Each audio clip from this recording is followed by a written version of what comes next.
Hello friends. मेरा ये video बनाने का एक रीज़न, आईबीपीएस एग्ज़ाम हर साल कंडक्ट होती है।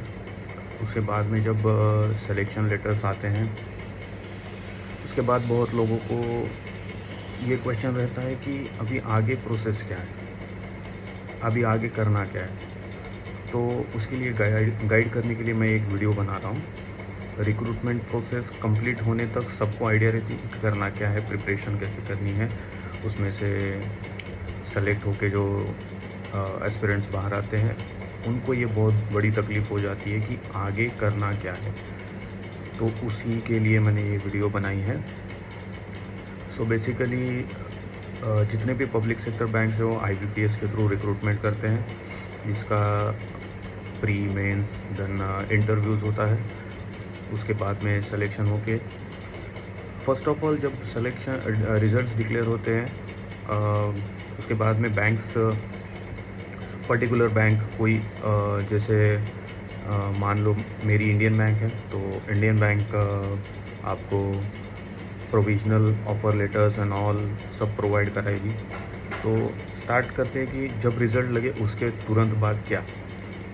तो जैसे ही रिज़ल्ट लगता है उसके कुछ टर्म के बाद, कुछ पीरियड के बाद आपको वे तब तक पेशेंस रखना है।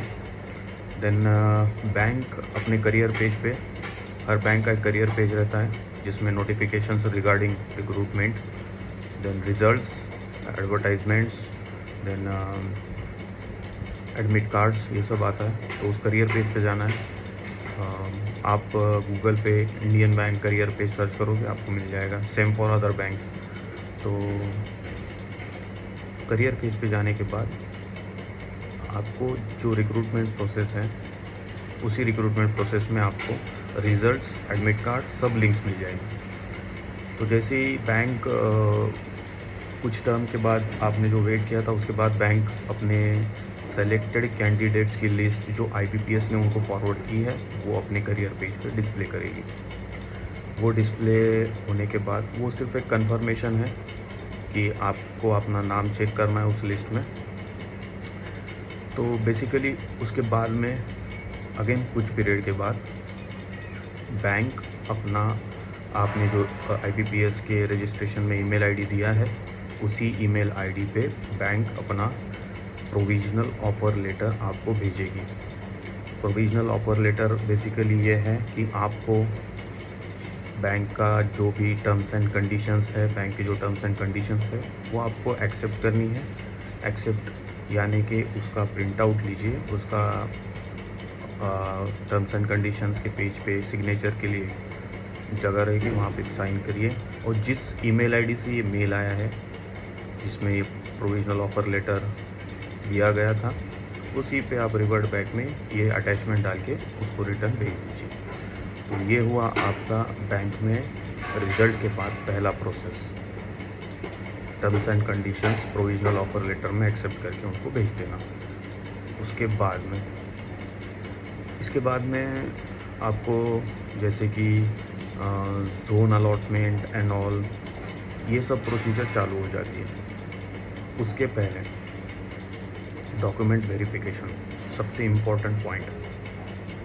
जैसे ही आपका प्रोविजनल ऑफ़र लेटर सबका रीच होता है, बैंक इनिशिएट करती है डॉक्यूमेंट वेरिफिकेशन प्रोसेस, जिसमें कोई भी कैटेगरी हो, कोई ओपन कैटेगरी हो, एससी, एसटी, ओबीसी, कोई भी कैटेगरी हो, उनको अपने रिस्पेक्टिव डॉक्यूमेंट्स लेके जाना पड़ता है पर्टिकुलर जोनल ऑफिस को। बैंक का एक स्ट्रक्चर रहता है।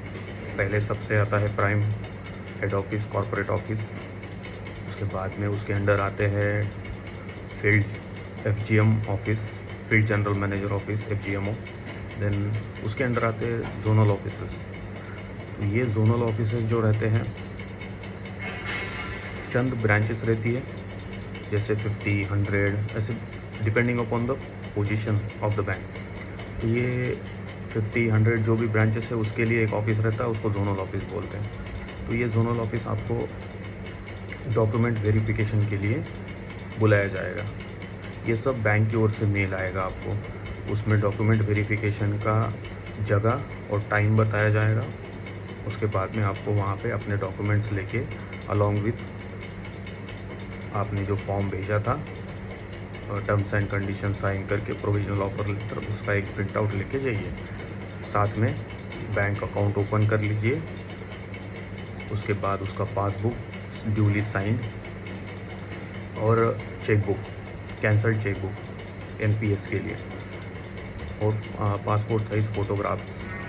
और डॉक्यूमेंट्स में बाकी आपका 10th 12th ग्रेजुएशन, इनकी मार्कशीट्स जो है, इनके दो ज़ेरॉक्स एक्स्ट्रा लेके जाने हैं। रिक्वायर्ड सेट एक रहेगा, इससे एक्स्ट्रा आप 2 सेट लेके जाइए। उसके बाद में ओपन कैटेगरी है, then no issues. Backward class category है, ओबीसी एससी एसटी जो भी कैटेगरी है, आप कैटेगरी के कास्ट सर्टिफिकेट, कास्ट वैलिडिटी, ये सब डॉक्यूमेंट्स लेके जाने हैं। बैंक कैरेक्टर सर्टिफिकेट, ये सब फॉर्मेट्स देगी आपको। उसके बाद में आपको ये सब फॉर्मेट्स लेके और रिस्पेक्टिव ऑफिसेस में जाना होगा। जैसे आप पुलिस क्लियरेंस सर्टिफिकेट के लिए आपको, जैसे महाराष्ट्र से हूँ मैं, तो महाराष्ट्र में आपको पीसीसी के लिए अप्लाई करना रहेगा ऑनलाइन। आपका जो भी ऑफिस रहेगा आपके सिटी में, रूरल में, पर्टिकुलर ऑफिस से आपको एक पुलिस एम्प्लॉय आपके यहाँ पे आएगा, वेरिफिकेशन करेगा और एक पुलिस क्लियरेंस सर्टिफिकेट आपको मिल जाएगा। ये हो गया police verification. Then caste verification, it will be done by the bank at their own end, या फिर बैंक आपको बोलेगी कास्ट वेरिफिकेशन सर्टिफिकेट एक फॉर्मेट देगी, उसको आपको पर्टिकुलर डिपार्टमेंट में जाके सबमिट करना रहेगा और वहाँ से प्रिंट आउट लेनी रहेगी। Caste certificate mostly central government format में लेने पड़ेंगे अभी के हिसाब से। ये हो गया कास्ट वेरिफिकेशन। उसके बाद में आपके केवाईसी डॉक्यूमेंट्स, आधार, पैन, और मैंने जैसे बताया पासबुक, उसकी जेरोक्स फ्रंट पेज की अलॉन्ग विथ योर फ़ोटो। उसके बाद में पासपोर्ट साइज़ फ़ोटोज़। बात की जाए इंडियन बैंक की, तो Indian Bank service joining sheet एक प्रोवाइड करती है स्टार्टिंग में। Check list of document provide करती है, जिसमें आपको टिक करना होता है कितने डॉक्यूमेंट्स आपने लिए, और फिलअप करना होता है नाम एंड ऑल, आपका एड्रेस, नाम एंड सब, ये सब। तो ये सब डॉक्यूमेंट्स आपको लेके जाने हैं। इससे इसका एक पर्टिकुलर सेट बनाइए बेसिकली। जैसे सबसे पहले आपको प्रोविजनल ऑफ़र लेटर दिया गया, सबसे ऊपर चेक लिस्ट, उसके बाद प्रोविजनल ऑफ़र लेटर, उसके बाद में आपका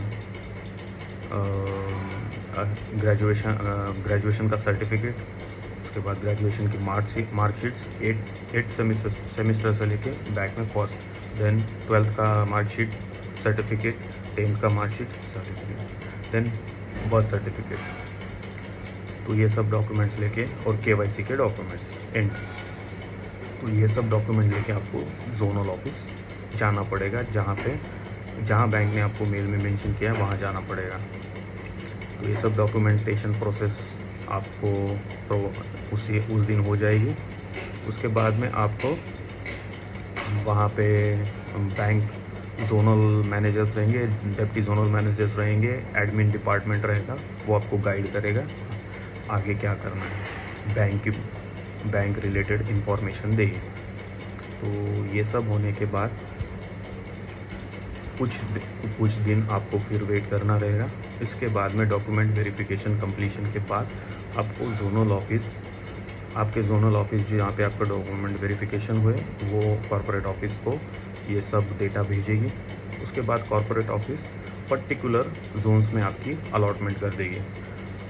देन आपको जोनल ऑफिस से आपकी ऑफिस ऑर्डर मिलेगी कि आपको पोस्टिंग कहाँ मिली है। जैसे ही आपकी ऑफिस ऑर्डर आ जाती है, आपको मेंशन्ड डेट पे वहाँ प्रेजेंट होना होता है।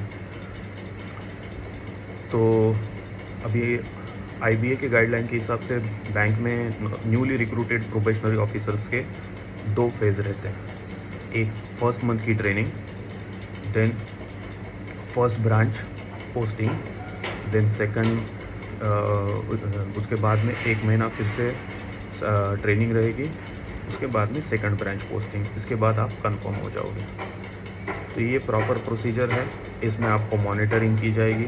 मोस्टली बैंक्स में काफ़ी स्टाफ शॉर्टेज है, तो काम ज़्यादा है, बट आप को कंफर्मेशन में अगर आपने कोई लीव विदाउट पे नहीं ली है तो 2 साल में आपका कंफर्मेशन हो जाएगा और रिस्पेक्टिव डिपार्टमेंट में आपको फिर बाद में पोस्ट किया जाएगा। तो सभी एस्पिरेंट को मेरी शुभकामनाएं। प्रिपरेशन करिए और आगे बढ़िए। जय हिंद, जय भारत।